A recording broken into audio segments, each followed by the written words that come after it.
浩明哥，妍妍姐，我昨天都醉得一塌糊涂，我连怎么回家的我都有点忘了。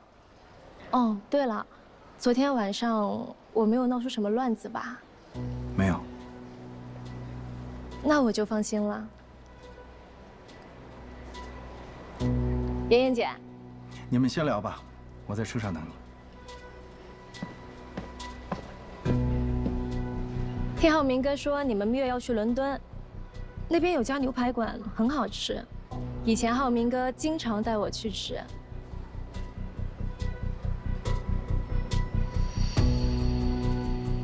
你浩明哥还带你去过哪些地方？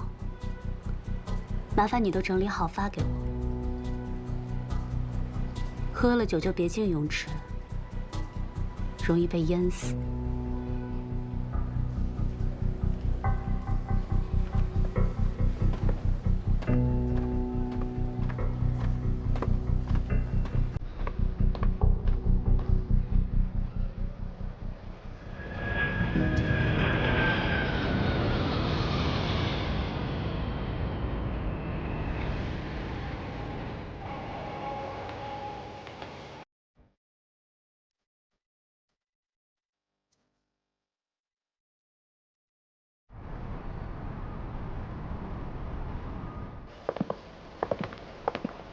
小沈总，妍姐，你们总算回来了，大家可想死你们了。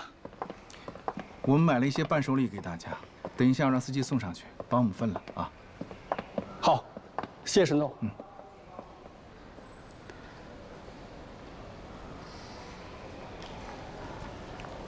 韩卫平，金达集团新招的法律顾问，年轻有为。他们在咱们的婚礼上认识的。 蕾蕾眼光不错。走吧。嗯。对了，过几天去看看姥姥。可是我们刚回来。是，不耽误工作。我跟我爸请了假。好。刚好我爸给姥姥买的礼物带回去。好。 幸福好难只奇怪，被歌颂的模范。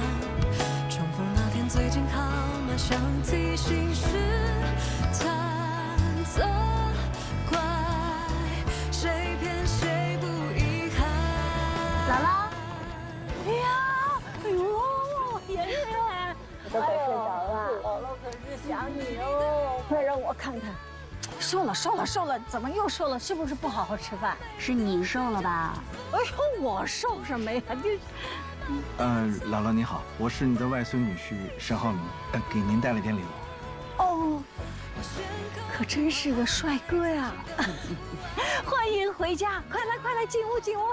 你说说，你们回家就好，买这么多礼物干什么呀？我一个人哪吃得了那么多东西啊？我这次也给你带了一点儿这个氨糖，它是预防骨质疏松的。太多了。浩明说了，这个深海鱼肉要一直接着吃，因为它是能帮你降低血脂的，知不知道？啊，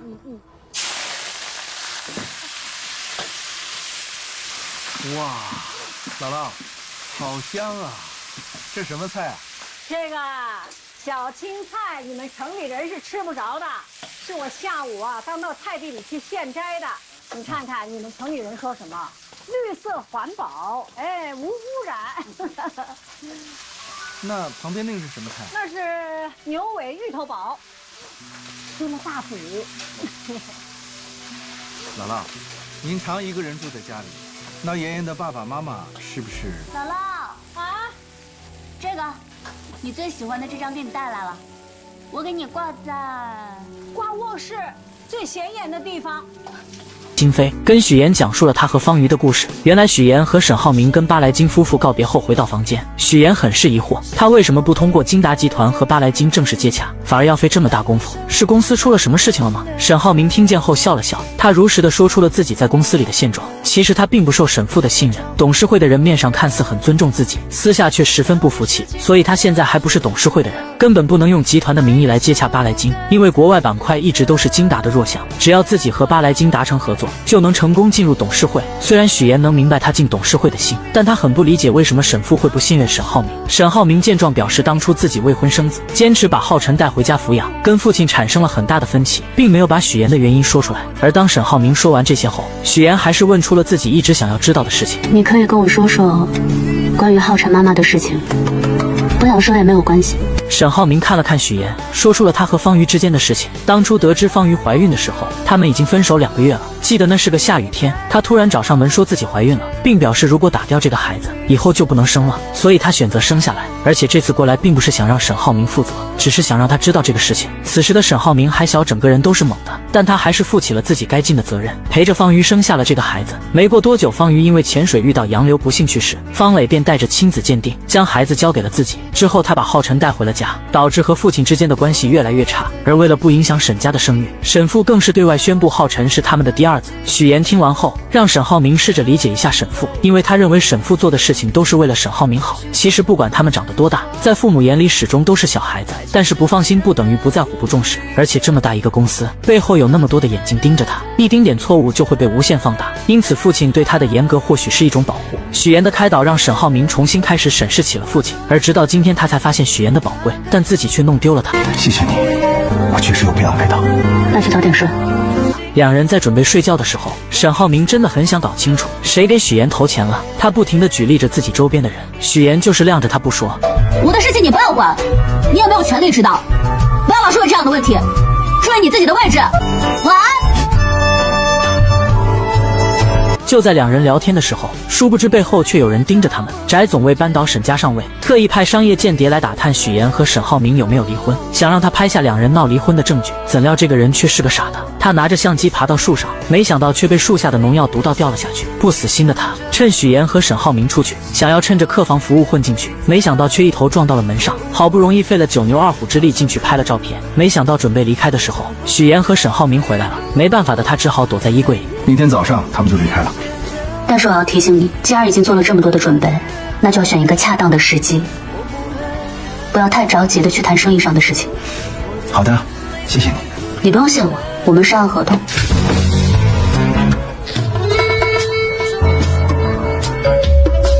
不久前，两人还在因为与巴莱金合作的事情扮演恩爱夫妻。在逛街的时候，沈浩明还借着合作给许言描了眉毛。起初，许言看着旁边有人，为了完成任务只能答应，但看到对方认真的样子，不心动是假的，毕竟那是自己真真切切爱过的人。之后，两人回到房间，准备聊一聊后续的计划。突然，衣柜里传来动静。面对这突如其来的状况，两人并未表现出丝毫的慌乱或声张，而是默契地选择了静观其变。沈浩明心思缜密，他故意向许言提及自己已与巴莱金达成重要合作的消息，以此作为掩护。随后看似不经意地打开了衣柜门。当那名男子的身影映入眼帘时，他随即以取毯子为由，巧妙地利用衣柜门夹住了男子的脚。这一举动既是对男子的警告，也是为了进一步观察其反应。事后，沈浩明向许言解释，衣柜中的男子受伤不轻，极有可能是竞争对手派来针对巴莱金夫妇的间谍。他之所以没有直接揭穿，是担心打草惊蛇，让真正的幕后黑手逃脱。为了不让男子察觉到他们的怀疑，两人继续保持着日常的对话，言谈间未露半点破绽。不久之后，沈浩明与许言一同前往拜访巴莱金夫妇。出乎意料的是，那名男子竟也出现在了会面现场。男子一见到沈浩明，便立刻换上了一副热情洋溢的面孔，主动与众人攀谈起来。他故意提起许言与沈浩明最近传出的离婚风波，以及许言辞职投身直播带货行业的决定。对于这些敏感话题，许言早有准备，他从容不迫地解释道，自己辞职是为了创业，直播带货只是初步尝试，失败后他便转而创立了研一方。男子见话题未达预期效果，便又拿出了自己偷偷拍摄的照片。照片中许言与沈浩明分床而睡，似乎印证了离婚的传言。面对这一证据，沈浩明不慌不忙地解释，昨晚他们玩了一个泼水游戏，由于配合不够默契，两人互相泼水，结果闹了点小别扭，这才导致了分床而睡的情况。若要人不知，除非己莫为。如果二位真的不是分居，敢不敢带我们去你房间参观一下？随后一行人来到了沈浩明的房间，众人一进门便被眼前浪漫而温馨的布置所吸引。房间内不仅装饰的别具一格，还摆放着一些趣味横生的玩具，显然是沈浩明精心准备的。他们好有情趣啊！抱歉，破坏了你精心准备的惊喜。男子见状心中暗叫不妙，但仍不死心，又拿出了二人在家中争吵的画面作为证据。然而沈浩明与许言却镇定自若地解释，那只是许言在做瑜伽，而他在一旁打电话，根本不存在争吵的情况。男子见无法再找到破绽，只好尴尬地提出晚上请众人吃饭以表歉意。晚餐时分，男子再次发难，他指出许燕未戴婚戒，这一细节立即引起了巴莱金夫妇的好奇。就在许燕一时语塞之际，沈浩明深情地望向他，坦言两人之间确实存在一些小矛盾，他做过许多让许燕伤心的事，但回想起许燕在他工作繁忙时给予的支持，照顾他的父母，帮助他的弟弟，甚至在他事业上遇到困难时出谋划策，他深刻意识到许燕在他生命中的重要性。虽然此刻他们是在演戏，但这些话却是沈浩明的真心话。说着，他从口袋中掏出了许燕的婚戒，单膝跪地请求许燕的原谅。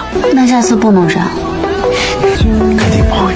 这一幕深深打动了在场的每一个人，许燕眼中闪烁着泪光，她接过婚戒，并在众人的见证下深情拥吻。这一举动彻底打破了外界关于他们离婚的传言，也让巴莱金夫妇对这对夫妻有了更深的认识。经过这段时间的相处与考验，沈浩明终于赢得了巴莱金的认可。在巴莱金离开之际，他宣布沈浩明的公司正式进入了候选名单，这意味着他们将有机会获得巴莱金集团的重要合作项目。沈浩明也有机会能够进入董事会了。随着一切尘埃落定，许燕向沈浩明表达了自己准备回去的打算。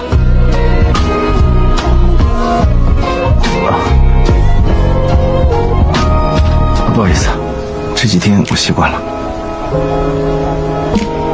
这个习惯可以改掉。啊，你这个大摇头，万年不变。这个西服，8093件套，怎么了？你是床上用品吗？还有眼镜啊？你近视吗？你每天戴着干什么？装什么？装什么老千锋？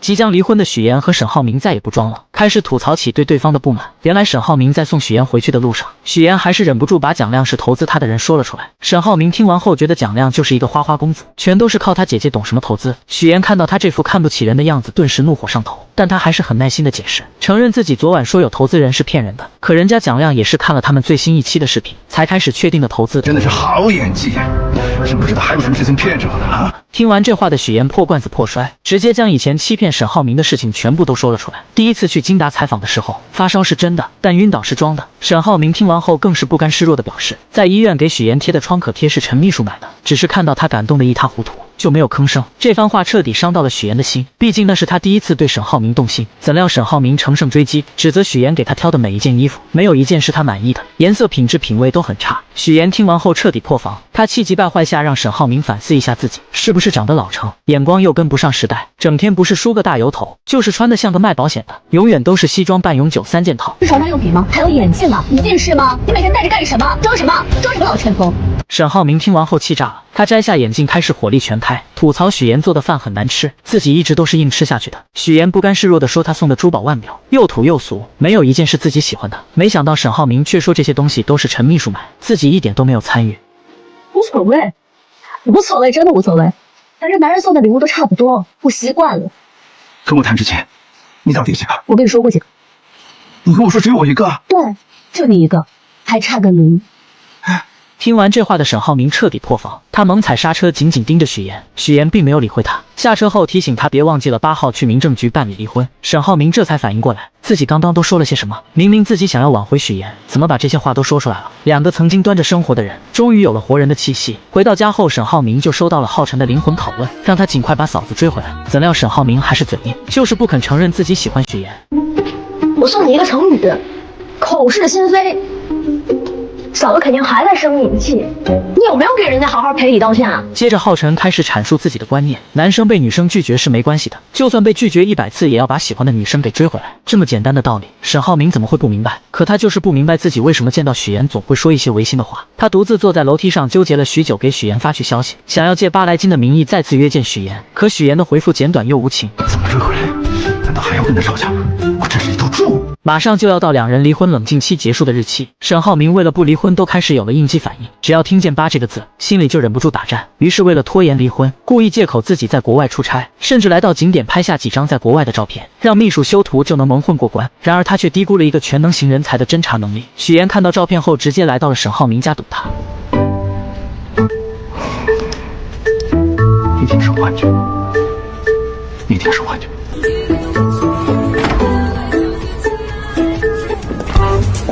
你不是在俄罗斯吗？为了不和许燕办理离婚，沈浩明可真是用尽了手段。他先是谎称自己去国外出差被许燕戳穿，接着又是装病，来到医院将全身都检查了一遍，来拖延去民政局的时间。我建议要先从头开始查，先从耳鼻喉眼科开始。行。随后，许岩陪着沈浩明在各个检查室里来回穿梭，而沈浩明为了拖延时间，更是磨磨蹭蹭，一直到最后的检查项目，沈浩明在厕所整整待了半个小时，还是许岩实在忍不住上去将他叫了出来。现在4点55了，5点半就下班了，来不及了。来感觉了，来感觉了，憋着，流亡棍在尿。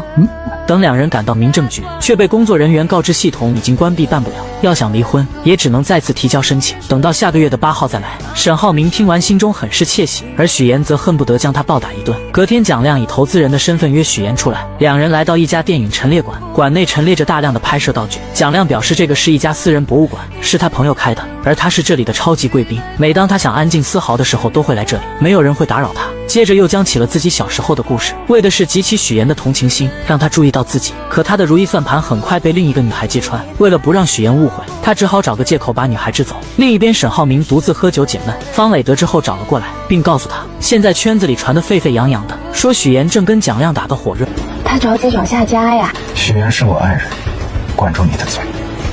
你还护着他，他就是把你当成一个有钱的冤大头，你还护着他。沈浩明，你真的应该好好看看他有没有给你戴过绿帽子，还是说绿帽子你早就戴习惯了？方磊本想着刺激一下沈浩明，没想到人家连看都不看他一眼，恼羞成怒下，直接拿起酒杯泼了过去。你打我呀！你怎么不打我呢？你打我呀！就在这时，韩律师找了过来，将方磊给扛走了。沈浩明很是烦闷，喝醉酒的他来到许岩家楼下，却看到蒋亮对许岩表白。吃醋的他立即走上前宣誓主权，接着追着许岩来到了电梯，准备跟着上去，没想到却被许岩拦在外面。我听到你拒绝了蒋亮，你还跟他说我们之间的问题是可以解决的。可以解决，就是离婚。说完，许岩就要关上电梯，可沈浩明却笑眯眯地打开了。此刻的许岩很是无奈，他很是平静地表示，两人之间婚姻本来就开始的不体面，只是各取所需。现在他只想好聚好散，而且自己会尽力将事情的影响降到最低，只希望能顺顺利利拿到离婚证。听完这话的沈浩明瞬间愣在了原地，他没有想到许岩是如此的决绝，可还是不死心按着电梯不放。把手拿开。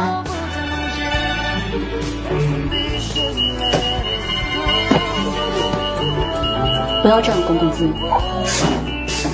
回到家后，许岩回忆起两人之间的点点滴滴，心里很不是滋味，只能靠喝酒来缓解情绪。另一边的方磊也在借酒消愁。突然，韩卫平出现在他面前。韩卫平看着方磊失魂落魄的样子，心中有些不忍，便夺过他的酒杯，语重心长地开始劝解他，要学会3次爱别人，7次爱自己，在感情里要做一个清醒独立的女人，为自己而活。可此时的方磊早已陷入了对沈浩明的执念中无法自拔，认定自己只爱沈浩明一个人。就在这时，韩卫平突然靠近他并吻了上去，两人就这样半推半就发生了关系。事后两人坐在窗边，韩卫平看着方磊，心疼他这么多年来一直追着沈浩明，可人家却娶了别人，看都不看他一眼。如果有机会搞垮他，你感兴趣吗？你为什么会说出这种话？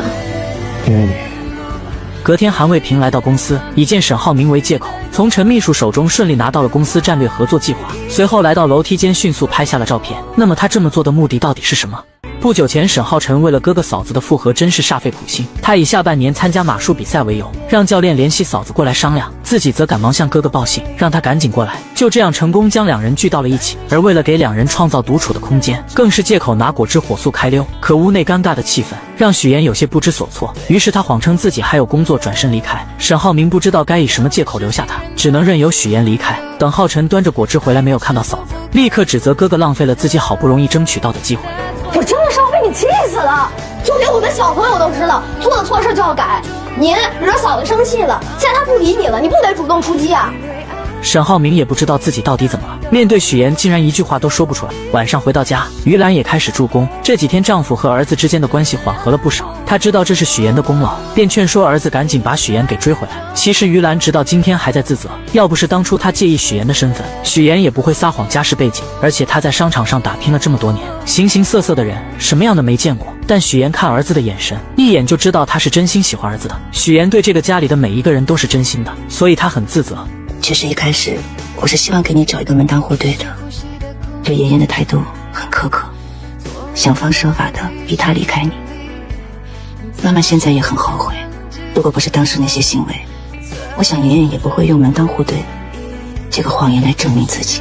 听完母亲说完这些，沈浩明也开始反思自己，表示自己也没有脸责怪许岩骗他，毕竟当初他也隐瞒了浩辰的身世。于兰也看出儿子动心了，便劝说他一定要把许岩追回来。看到许岩就想起了年轻的自己，上的厅堂下的工厂，那股子拼劲是自己最欣赏的，而他也认定许岩就是沈家的儿媳，是沈家未来的女主人。另一边，乔琳的前男友为了追回乔琳，他来到荆州应聘了陪练的工作，想着练一练好接住乔琳的打。这天他来到医院，无意间看到于一鸣正在和一个女医生走得很近，于是他把这一幕录了下来发给乔琳，让她过来抓奸。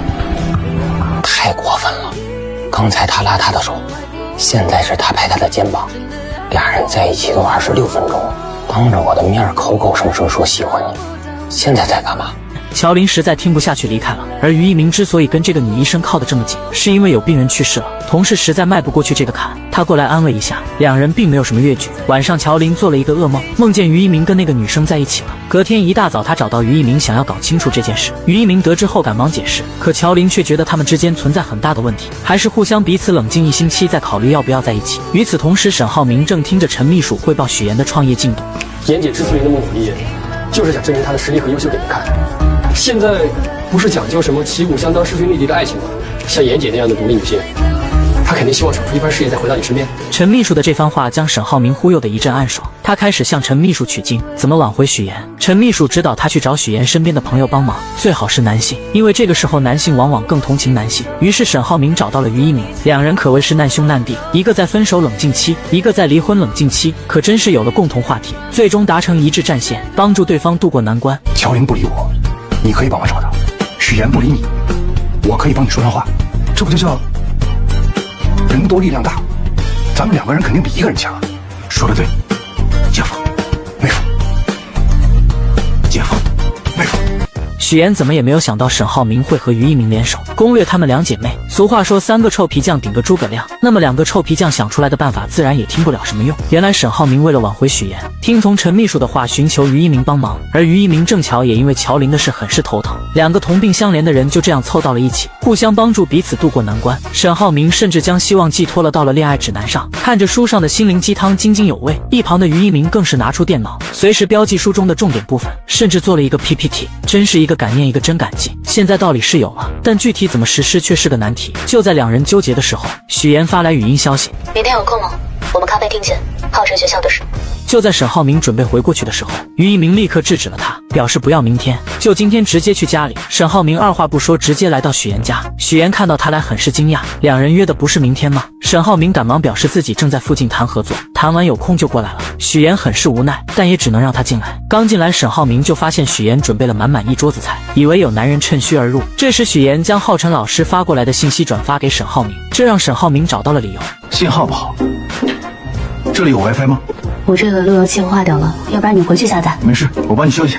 路由器坏了，正好给了沈浩明机会。他借着修网的名义满屋乱钻，将鞋柜全部都翻了一遍。修完后又借口是网来到许岩的房间，打开衣柜，看到衣柜里全是女人的衣服，松了一口气。就在他趴在地上检查床底的时候，许岩进来了。找什么呢？床下、床上的信号都很好，看洗手间。这番操作让许岩有些疑惑，可沈浩明为了搞清楚许岩请客的人是男是女，便又借着换窗帘磨磨蹭蹭直到晚上，但许岩丝毫没有留他吃饭的意思。就在他准备离开的时候，门铃突然响了。终于来了。你说什么？我说客人来了。沈浩明一脸严肃地打开房门，门外的人看见是他后全都傻眼了。可沈浩明很是厚脸皮的，将自己当成了男主人，将大家请了进来。在此之间，许岩欲言又止，每当他想跟沈浩明说话的时候，都被他给巧妙躲过。乔琳询问妹妹到底怎么回事，许岩只好把今天沈浩明来了后所做的一切都说了出来。买这么早啊？行，成全他。别管了，看我的。刚坐下，乔琳就阴阳怪气地说，死前任总是阴魂不散给自己发消息，烦死了，话里话外都在阴阳沈浩明。而沈浩明虽然听明白了，但为了留下来一直装傻充愣，因为他想起了于一鸣说的话，只要自己不尴尬，尴尬的就是别人。既然决定追回许岩，那就要厚脸皮一点。我们来玩个游戏吧，我们用4个字来形容一下前任，怎么样？那我先来啊。油盐不进，有眼无珠，心眼死多。听着许岩的小姐妹们说的话，沈浩明只是笑笑也不说话。在厨房忙活的许岩却十分解气，而为了攻略闺蜜们，沈浩明更是下血本，直接用上金钱大法。看到什么喜欢的可以买，我给大家免单。能免多少？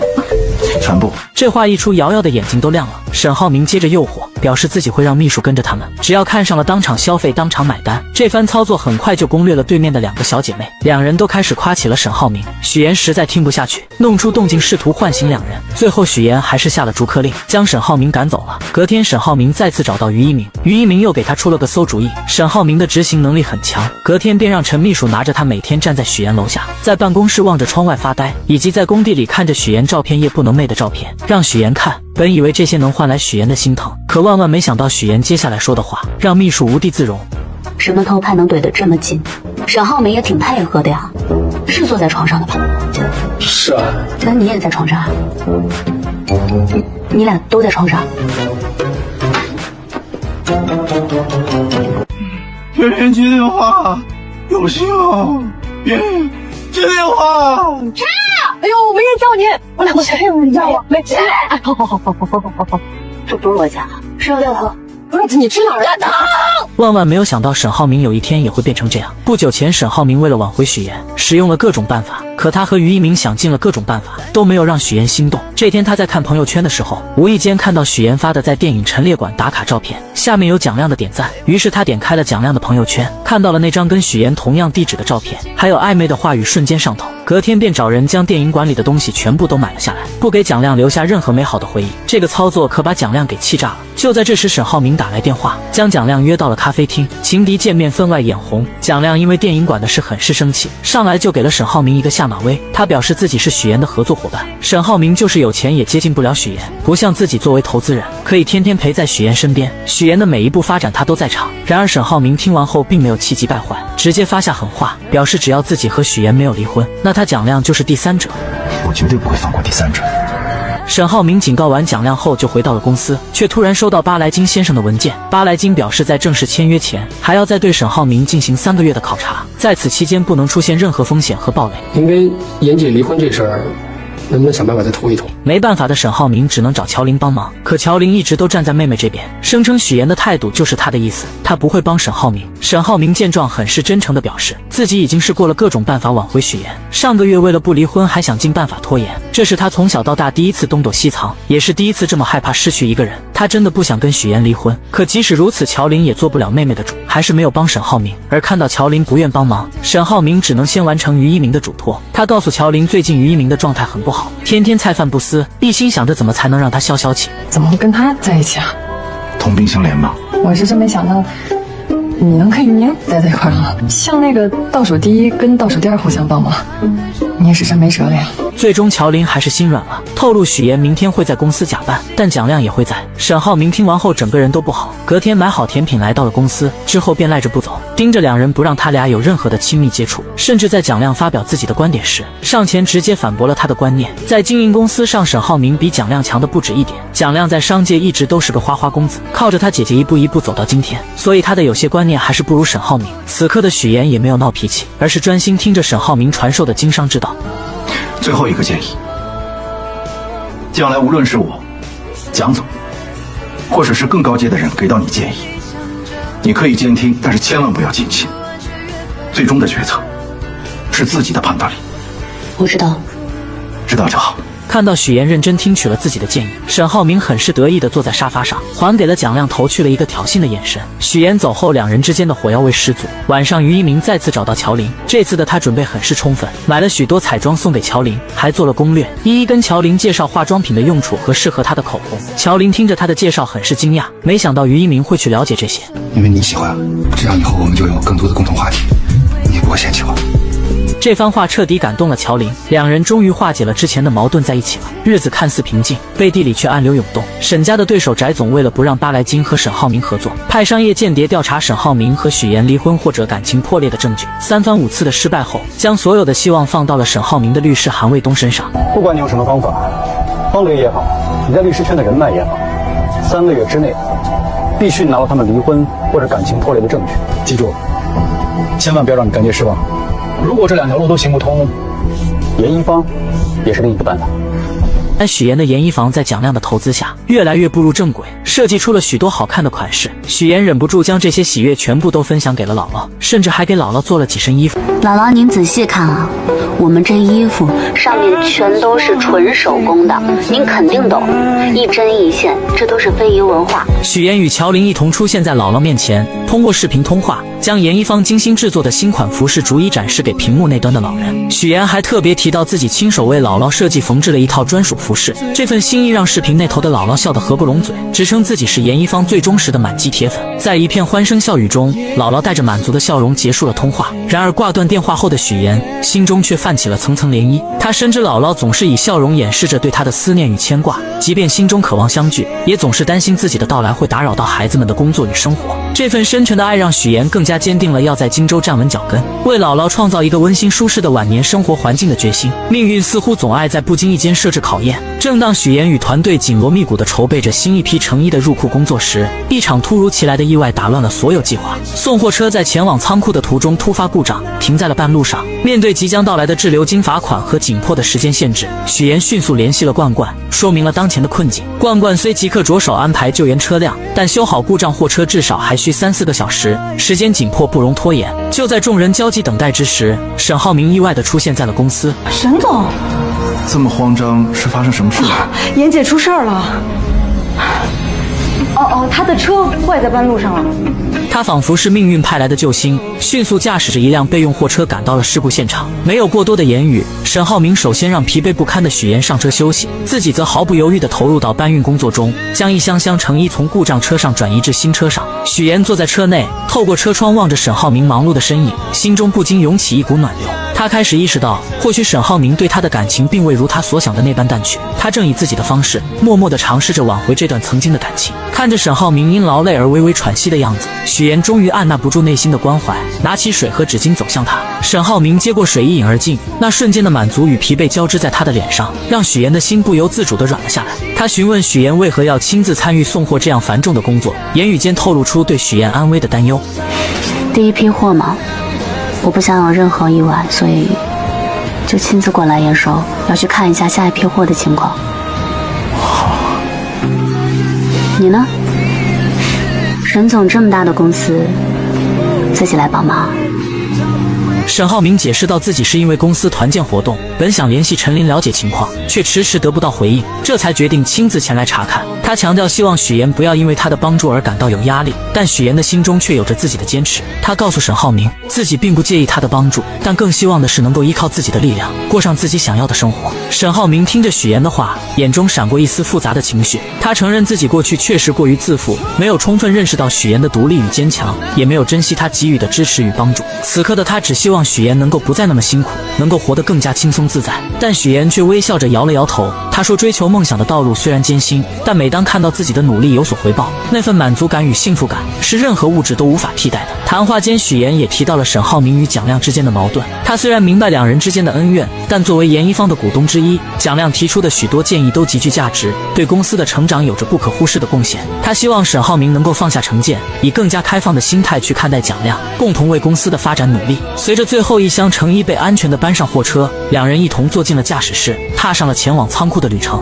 长时间的劳累让沈浩明不禁靠在了许岩的肩上，车厢内只有轻微的呼吸声和窗外偶尔传来的车流声。许岩静静地坐着，感受着肩上传来的重量，心中五味杂陈。这一刻，他也终于意识到了沈浩明和他之间的感情似乎没有结束。很快，在众人的努力下，研一方的第一批成衣全部售空。研一方的第一批成衣全部售罄。研一方凭借卓越的质量与独具匠心的设计，迅速在市场上站稳了脚跟，用户反馈退货率极低，好评如潮。这不仅是对产品本身的认可，更是对研一方品牌信誉的肯定。许岩敏锐地捕捉到这一市场信号，决定乘胜追击，启动第二批预售计划。他有着更为宏大的蓝图，若第二次预售能取得预期成功，那么第三批预售便可尝试在线上铺开，同时增设生产线，提升产能，以满足日益增长的市场需求。此外，他还计划深化线上营销策略，为第二批衣服的推广做好充分准备，确保各环节无缝衔接。各位，现在我们全力的备战第二批成衣销售，各部门注意工作衔接，保持节奏。加油！加油！加油！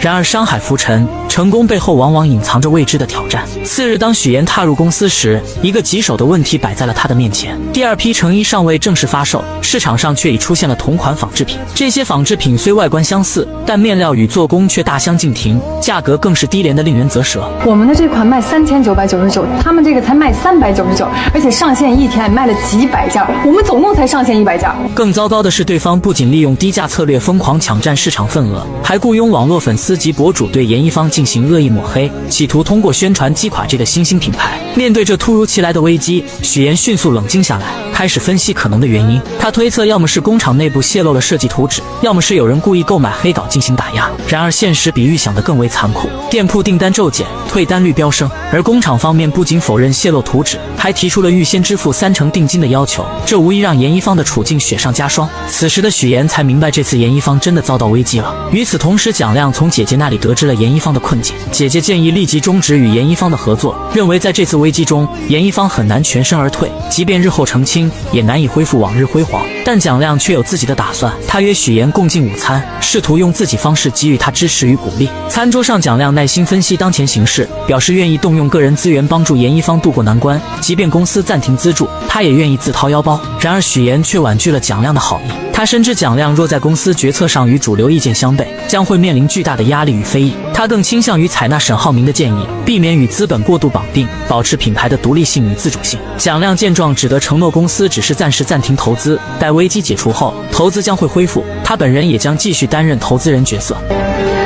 但我觉得这件事情呢，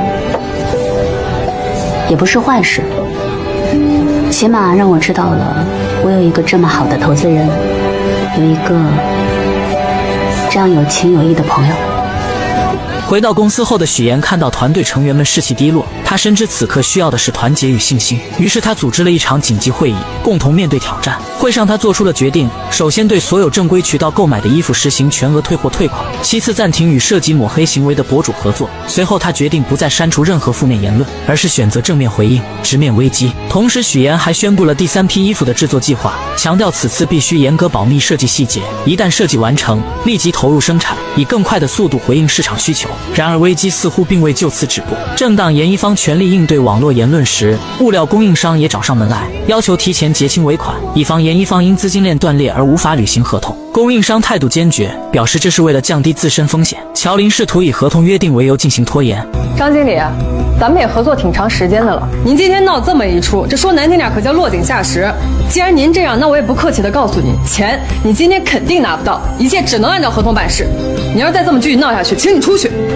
刚才开会已经说过了，如果有任何问题的话，严一方愿意承担一切后果，所以您不用担心。许愿小姐，好久不见。让谁也没想到的是，那个曾处心积虑想要揭穿许岩和沈浩明关系的男人，竟又一次阴魂不散地找上了许岩。他一来便直入主题，谈起许岩目前深陷的种种困境，那副模样仿佛对许岩的处境了如指掌。此时许岩脑海中不由自主地浮现出蒋亮曾说过的话：很少有初创品牌能在短时间内被迅速推到风口浪尖，这背后大概率是有人在暗中操控。你这是在善意地提醒我，还是在警告我？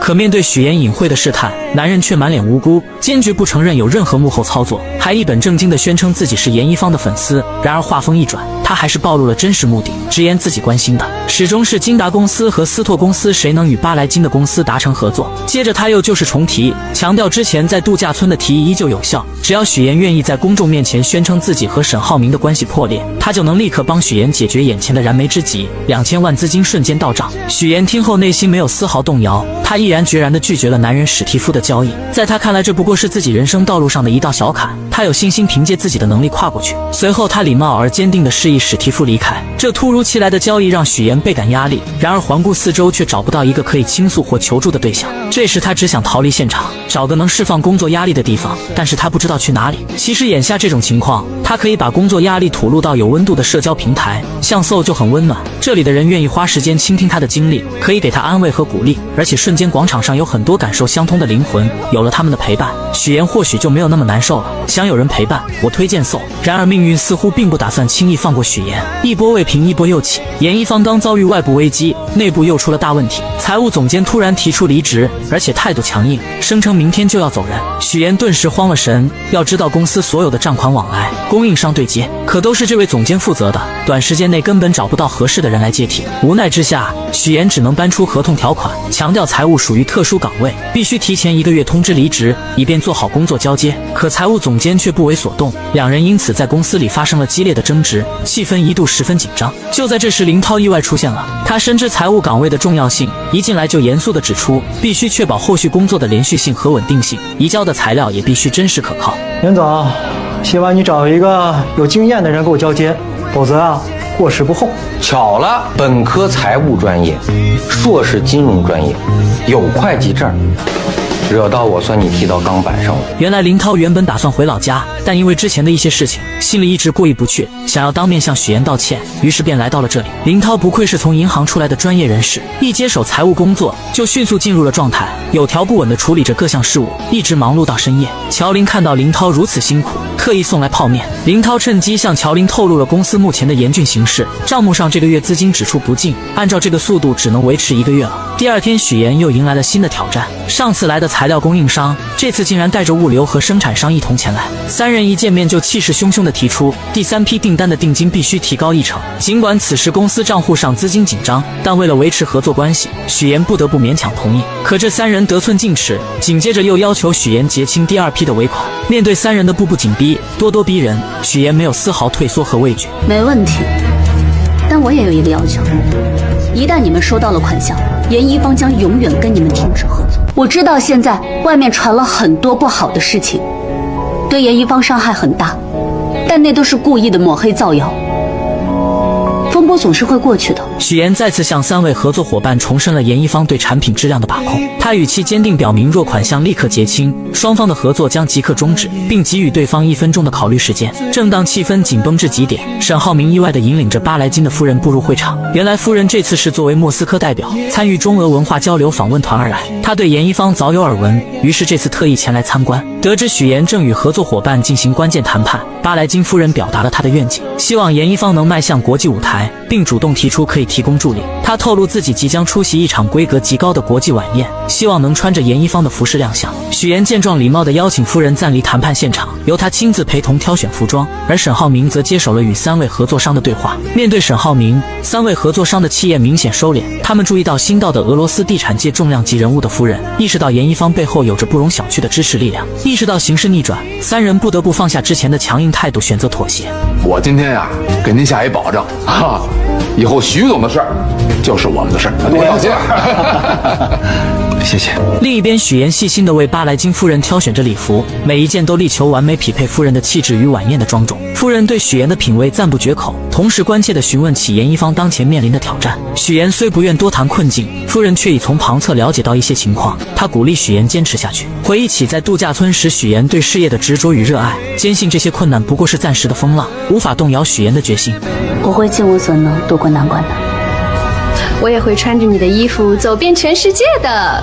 夫人还透露，巴莱金正在对沈浩明的公司进行为期3个月的考察，期间不容有任何重大事务。许岩听后邀请夫人在考察期间常来严一方做客，享受一段轻松时光。夫人欣然应允，两人随后便继续沉浸在试衣的乐趣中。随着许岩与沈浩明一同将夫人送别之后，许岩对沈浩明今日的鼎力相助表示由衷的感谢，沈浩明则借机表达了自己的心意。他知道许岩独立坚强，不愿轻易接受帮助，但是还是希望许岩不要拒绝自己的好意。说着，他展示了手机上的信息，青蓝杯服装设计大赛的报名，这是一个极具影响力的赛事，若严一方能在其中脱颖而出，不仅能证明自身的实力，还能有效回应外界的质疑。沈浩明已悄然为严一方报名，这份默默的支持让许岩心中涌起一股暖流，他意识到与沈浩明之间的联系似乎正悄然加深。回到严一方后，许岩立即着手规划，决定将团队分为2队，一队专注于第2批成衣的生产，另一队则由瑶瑶带领全力备战青蓝杯。瑶瑶决定采用纯手工面料，结合精湛的苏绣技艺，力求每一件作品都达到极致的精美，无论是实物展示还是照片拍摄，都要展现出严一方的最高水准。经过一番紧张而有序的准备，最终成品在众人面前惊艳亮相，其细腻的工艺与独独特的设计赢得了阵阵赞叹，也让大家对即将到来的比赛充满了期待。然而就在一切看似顺风顺水之时，一个突如其来的问题打破了平静。许岩从财务这里得知，公司账目再次出现异常，且此次情况复杂，负责的董总监已离职，使得问题调查陷入僵局。更棘手的是，董总监目前下落不明，无法取得联系，这无疑给本就紧张的局势又添了一层阴霾。上回和董总监一起工作对接的那个林先生，我看他业务能力挺强的，要不我们找他帮帮忙？我知道了，先忙吧。你知道财务总监一直都招不到，财务助理已经忙得晕头转向了，所以他来问我能不能让林涛暂时来顶替一下。因为严一方近期遭遇了财务困境，合适的人选迟迟未能招到，这让许岩倍感压力。经过一番深思熟虑，他决定邀请林涛加入严一方的财务团队。乔林对此表示无异议，他认为当前应以解决公司难题为重，至于于一鸣那边，他会妥善解释。林涛的加入如同为严一方注入了一股新鲜而强劲的血液，他迅速投入到工作中，对缺失款项的部分进行了细致入微的审查。很快他便发现此次涉及款项的公司与之前收据上的一家公司同名，这一发现成为了解决问题的关键。通过进一步比对收据信息，林涛迅速锁定了问题所在，并成功解决了款项缺失的难题。正当林涛准备功成身退离开严一方时，许岩却拦住了他的去路。他得知林涛目前尚无稳定工作，且因来荆州寻找乔林而失去了老家的银行职位。许岩看中了林涛的财务才能，认为他正是严一方目前急需的财务总监人选。他诚恳地邀请林涛正式加入严一方，为公司的财务管理保驾护航。林涛听后心中涌起一股暖流，他深知加入严一方不仅意味着能在荆州站稳脚跟，更能让远在老家的父母安心。于是他欣然接受了许岩的邀请。来，欢迎你加入。欢迎加入。谢谢你们的信任，我一定守好财务这块阵地，让你们没有后顾之忧。然而严一方的麻烦并未就此结束，财务问题刚得到解决，青蓝杯退赛的消息便如晴天霹雳般传来。众人震惊之余，立刻前往青蓝杯举办方处，试图弄清事情原委并寻求解决方案。但举办方态度坚决，表示严一方目前饱受非议，让这样一支队伍参加比赛，无疑会损害比赛的声誉和质量。面对这样的结果，瑶瑶等人虽费劲解释，却也无济于事，只能眼睁睁地看着这么多时间的心血付诸东流。我话都说到这个份上了，你们再为难我也没有意义。你们现在有这个时间，倒不如好好做做公关，洗掉污点最重要。与此同时，沈浩明也接到了退赛的通知。为了帮助许岩挽回舆论劣势，他毅然决定接受孙思维的采访。在采访中，沈浩明详细阐述了严一方所遭遇的困境，以及许岩一直以来的低调与努力。他指出，有人趁机利用劣质商品抹黑严一方，这种行为与建造房子时只追求低价而忽视品质无异。他强调，严一方的品质是无可挑剔的，那些抹黑的行为并不能反映真实情况。沈浩明还表示，自己从许岩身上学到了许多，尤其是他帮助偏远地区居民就业，让家长能回家陪伴孩子的善举，让他深感敬佩。我爱人是在做一件非常有意义、非常有情感的事，他是我的榜样，更是我的骄傲。许岩在屏幕前看着沈浩明的采访，心中涌动着复杂的情感。他意识到沈浩明是真的在关心他。第二天，许岩来到公司，发现昨晚沈浩明的发言已经为严一方挽回了不少名誉，粉丝们的态度开始发生转变，对严一方的质疑声逐渐减弱。许岩深知这是反击的好时机，他决定利用网络直播的方式，向公众解释严一方最近发生的一切，还原事实真相。冠冠再次担任主播，他穿着严一方的服装，自信满满的出现在镜头前。他向观众展示了严一方的设计理念、制作工艺以及品质控制等各个环节，让观众对严一方有了更深入的了解。严一方通过直播成功挽回了声誉，之前的青蓝杯主办方也恢复了严一方的比赛资格。这次事件不仅让许岩和严一方走出了困境，也让沈浩明赢得了巴莱金的认可。巴莱金表示，他看中的不仅仅是沈浩明公司的实力，更是他对许岩的帮助和支持。沈浩明没有掩盖许岩的光芒，而是在背后默默支持他，这种品质让巴莱金深感敬佩，也让他更加坚定了与沈浩明合作的决心。其实让我下定决心和金大的牵手，正是因为看到你经营夫妻关系的智慧，还有你夫人身上的那股拼搏向前的冲劲。严一方的危机刚刚画上句号，就在这时，于一鸣意外的在严一房门外与下班的林涛不期而遇。昔日因为乔林而生的情敌关系，在此刻却意外的迎来了转机。林涛神情坦然，主动打破了沉默。他告知于一鸣，自己已彻底放下对乔林的情感纠葛，此次加入严一方，纯粹是为了助力其度过财务难关，同时也是为自己寻找一个稳定的职业归宿。于一鸣听后心中五味杂陈，但更多的是释然与敬佩。他他缓缓伸出手，与林涛紧紧相握，两个男人之间的恩怨情仇，在这一刻化为了无形。希望你能为严一方出一份力。大家都是成年人，也希望你说话算话。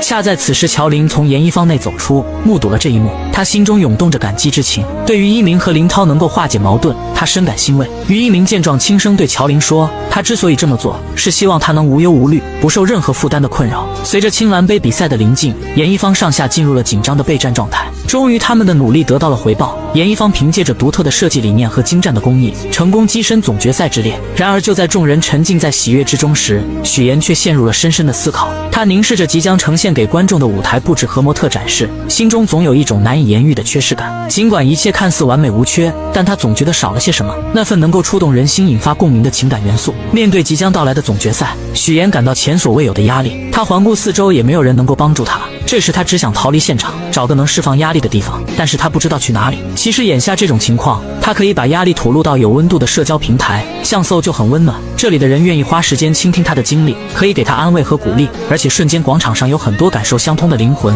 有了他们的陪伴，许妍或许就没有那么难受了。想有人陪伴，我推荐搜。正当许妍陷入沉思之际，沈浩明的出现照亮了她前行的道路。所以为什么还是不能打动你？他总能洞察许妍的心思，一句简单的话语便说出了许妍心中的隐忧。许妍坦言自己对目前的准备工作十分满意，但总觉得缺少了与观众之间的情感交流，无法真正打动人心。他渴望在服装之外传递出更多的情感与温度。沈浩明虽对服装设计一窍不通，但他却以独特的视角为许妍提供了启示。他认为每一个创作者的初衷都是质朴而纯粹的，或许严一方的舞台与模特展示未能充分传达出许妍想要表达的情绪。但这些东西是给予不了灵魂还有情感的。你还记不记得你做严一方的时候，最感动你的是什么？这时许妍想起了瑶瑶曾提及的彝族服饰，那些承载着母爱与传承的衣物，每一件都蕴含着母亲对女儿的深情厚谊。她恍然大悟，原来彝族服饰的精髓在于那份无私的母爱与代代相传的温情。于是她果断决定更改方案，将母爱传承作为总决赛的主题。第二天，当许妍带着全新的设计理念走上舞台时，她彻底征服了在场的所有评委。母爱传承的主题不仅展现了服装的美感，更触动了人们内心深处最柔软的部分。严一房因此荣获了最具商业价值奖，口碑逆转，再次赢得了市场的认可与尊重。晚上，众人欢聚一堂，共同庆祝这一来之不易的胜利。其实这一路走来，真的挺不容易的，有多难，我们自己心里很清楚。所以严一方能到今天，荣耀是属于在座的每一个人。许妍在致辞中感谢了每一位团队成员的付出与努力，但特别想要感谢的一个人却让他陷入了短暂的犹豫。当所有人都以为他会感谢沈浩明时，他却出人意料地提到了蒋亮。原来从严一方初创到如今的名声大噪，蒋亮一直在背后默默支持与帮助，这份情谊让许妍铭记于心。然而之后蒋亮却准备为许妍介绍一位西班牙设计师，他还在一旁细心地指导许妍如何用西班牙语打招呼。这份突如其来的关心让沈浩明心中醋意大发，他看着蒋亮与许妍亲密无间的样子，心中五味杂陈，一股难以言喻的情绪在胸中翻腾。他的眼神变得锐利而冰冷，双手不自觉地握紧，开始在餐桌上磨起了餐刀。军师于一鸣见状，深知情况不妙，无奈之下只能示意乔林去阻止许妍与蒋亮之间过于亲密的互动。沈浩明见状，心趁机端起酒杯，想要与许妍碰杯，试图缓解内心的紧张与醋意。然而许妍的朋友却突然拦住了他，还提及上次在家中关于商场的旧事。沈浩明虽心中不悦，但为了维持表面风度，只能先应付着，承诺上次答应他们免费逛商场依旧作数。可就在这时，蒋亮又与乔林聊得热火朝天，两人眉飞色舞，甚至还要互加联系方式。我们家乔林性格就这样，跟谁都能聊得来，没事啊，没事。好，那真这个蒋亮确实不是个东西啊，控制不了的巨大。这场景让同病相怜的沈浩明和于一鸣瞬间站在了同一战线。于一鸣赶忙上前拦住蒋亮，表明自己是乔林的男朋友，成功阻止了二人进一步的发展。沈浩明再次试图与许妍碰杯，可许妍又被朋友缠住，众人纷纷向他表示感谢。那杯象征着和解与亲密的酒始终未能如愿喝下。然而就在二人准备碰杯的关键时刻，蒋亮突然提出要玩飞镖游戏，还声称中标的人能获得现金奖励。这一提议瞬间吸引了众人的目光，大家的注意力都转移到到了游戏上。蒋亮又提议第一标让许岩先来，许岩考虑到沈浩明的心情，便邀请他一同参与。然而沈浩明看着情敌蒋亮，心中的怒火噌的一下冒了起来，他黑着脸冷冷地表示自己不想玩，可众人却一直劝说许岩赶紧开始游戏，现场气氛一度陷入尴尬。那我先走了。许岩似乎还在为之前沈浩明的某些行为而生气，他没有过多的回应。沈浩明见状，心中的委屈与愤怒交织，他猛地将手中的酒一饮而尽，随后起身头也不回地离开了。许岩看着他离去的背影，眼神中闪过一丝复杂的情绪，也将手中的酒一口喝干，最后回头看向沈浩明的眼神里分明藏着在乎。另一边，沈浩明和追出来的于一鸣在街边找了个地方坐下来喝起了闷酒。夜色渐深，街边的灯光昏黄而温暖，却照不亮他们心中的阴霾。于一鸣看着沈浩明失落的模样，忍不住说道：“许岩今晚没有他的陪伴，其实也很失望。”沈浩明苦笑着说自己已经用尽了所有办法，却还是没能挽回许岩的心。他赌气地说自己以后绝对不会打电话给许岩，要是打了就不姓沈。然而还没过2秒，酒精就冲昏了沈浩明的头脑。圆圆不会杀我的，他是爱我的，对不对，圆圆？圆圆，浩明，我跟你讲，你沈字被摘了啊！我不要沈字，圆圆，我。接我电话。与此同时，许岩送走众人后，独自一人在餐厅里喝酒。他强颜欢笑，试图掩盖内心的失落，可那微微泛红的眼眶和偶尔闪过的落寞神情，还是出卖了他的真实情绪。他嘴上说着自己很开心，可心里却空落落的。许岩离开餐厅后，坐车回家，在车上，他突然有一种奇妙的感觉，仿佛沈浩明在远处呼唤着他。当乔林准备送他回家时，许岩却突然说这不是他回家的路，随后让师傅掉头前往城东33号7栋。第二天清晨，阳光透过窗帘的缝隙洒在许岩的脸上，他缓缓睁开眼睛，却发现自己和沈浩明睡在了一起，两人都脱光了衣服。原来昨晚于一鸣送醉酒的沈浩明回家后不久，乔林也扶着同样醉意朦胧的许岩来到了这里。两人脚步踉跄，眼神迷离，都固执地认为这里是自己的家。一进门便你一言我一语地吵了起来，声音越来越大，他们互相指责对方走错地方。这是我的酒吧，报什么警？这是我家，这是我的家，我家，我的家，我的。然而上一秒还在争吵得面红耳赤的二人，下一秒突然紧紧相拥，如同久别重逢的夫妻，亲密的难舍难分。你好美，公爵你超美。你终于回家了。你刚才听到我一直在喊你的名字吗？我就知道是你在喊我。这时许岩不经意间发现家里原本挂着的婚纱照不见了，取而代之的是一幅艺术照。沈浩明见状急忙走到许岩身边，转过身露出后背，得意地表示艺术照上的人就是自己。说着他伸手拿走艺术照，那幅结婚照便完整地展现在二人面前。这一瞬间，二人之间的关系也隐隐有了恢复到从前的迹象。随后他们的目光又被鱼缸中的观赏鱼吸引，两人兴奋地讨论起来，竟异口同声地表示想要把小鱼煎着吃了。可前一秒还在兴致勃勃计划吃鱼的二人，下一秒就突然吻在了一起，热情而炽烈。乔林和于一鸣看到这突如其来又火辣的一幕，无奈地对视一眼，只好将二人送到房间中去，这才有了今天早上这令人意外又惊喜的场景。乔林和于一鸣向二人讲述完昨晚的闹剧后，便以约会为由匆匆离开了，留下许岩和沈浩明二人独自在家。房间里弥漫着一种微妙而尴尬的气氛，为了打破这份沉默，许岩率先开口说自己要去上班，随后便开始四处寻找昨天落下的包。就在许岩准备离开时，沈浩明突然一个箭步上前，拦住了他的去路，顺势将他壁咚在墙上，眼神中满是深情与渴望，想要吻上去。然而就在这千钧一发之际，门外传来了脚步声，原来是沈浩明的妈妈来了。无奈之下，二人只能暂时停下，强装镇定，脸上却都带着一丝未消的红晕。等到外面没有动静，以为妈妈已经离开的二人，又一次想要继续拥吻。好想走了。走了。我还没走哦。可就在这时，妈妈突然又折返回来，手里还提着早餐。二人要工作这么嗨吗？应该是后面的工作聊得很顺利，聊工作顺利。认识你是我的荣幸。你说娜娜古纳菲亚。你说娜娜古纳菲亚。你你舌头是卷不起来是吧？你舌头卷不起来。这就过分了。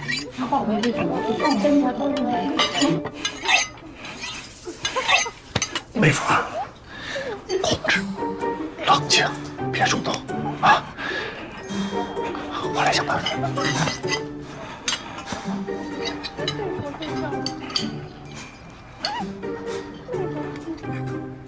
伊苏那拉过那菲亚。伊苏那拉过那菲亚。我明白啊。射飞镖都玩过吧？谁要是射中红心，我现场转账1万。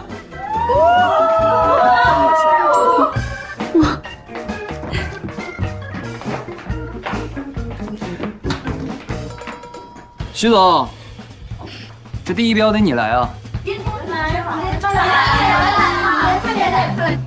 不用，你们先玩。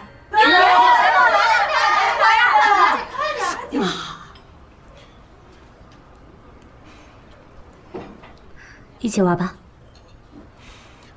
你们玩吧。沈总要是不愿意玩的话，那咱们自己玩呗，徐总。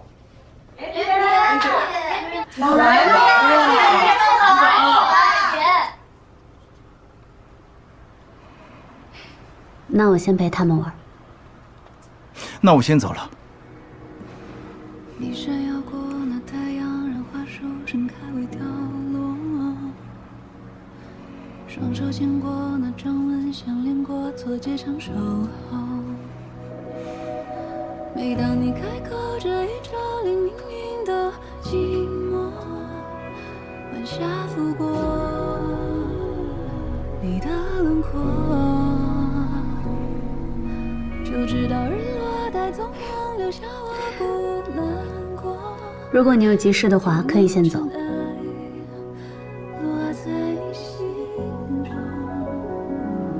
哦，我是想说，谢谢你，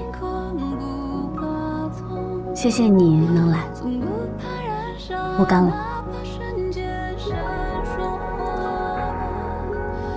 你们玩得开心点。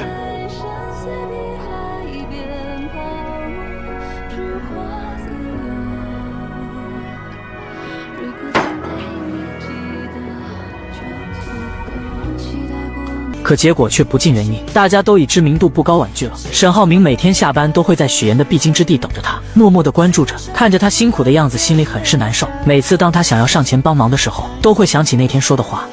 既然决定了要离婚，之后彼此就做陌生人了。就在沈浩明内心挣扎纠结的时候，乔林出现了。你在这儿干嘛呢？我来看一下妍妍。乔林一直想给妹妹讨回公道，他看到沈浩明后，说起了他们两人之间的事情。虽然许岩有做错的地方，但他沈浩明也不是完全无辜。当初两人之间被揭穿后，许岩很是努力的想要挽回这段感情，可沈浩明却不相信他还利用他。但凡他对许岩好一点，也不会变成现在这种样子。既然当初那么决绝，那么今天就没必要这么假惺惺的。沈浩明听完后并没有生气，表示自己现在是真心想帮许岩的，希望乔林能帮自己劝一劝。乔林二话不说就拒绝了。我们妍妍现在1分1毛都不会再用你的了，你要不然赶紧走吧，以后也别再来了。隔天，许岩正常见客户帮严一房拉投资，这一幕